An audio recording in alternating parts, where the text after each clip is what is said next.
Hello friends, இன்றைக்கி பார்த்திங்கன்னா கேரளா ஸ்டைலில் ஒரு கீரை கூட்டு தான் பண்ண போகிறோம். இது என்ன கீரை அப்படின்னா கொத்து பசலிங்க.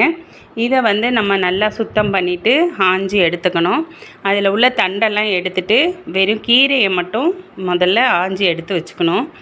பார்த்திங்கன்னா ஒரு நீட்டமான ஒரு இலைகளாக இருக்கும் இந்த கொத்து பசலி. பார்த்திங்கன்னா இதை நம்ம ஆஞ்சி வெளியில் எடுத்து வச்சுக்கலாம்.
இந்த கீரையோடு பார்த்திங்கன்னா கொஞ்சம் நம்ம வீட்டில் கொஞ்சம் மீன் குழம்பு ரெடி ஆகிட்டுருக்கு.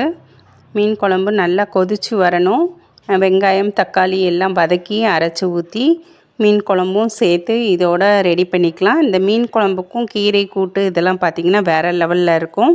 இதோட கொஞ்சம் மீன் பார்த்திங்கன்னா நம்ம வாங்கி சுத்தம் பண்ணி நல்லா கழுவிட்டு அப்படியே சுத்தம் பண்ணி மீன் வச்சுருக்கேன். இந்த மீனை நல்லா குழம்பு கொதித்து திக்கானதுக்கப்புறம் அதில் போட்டுடணும்.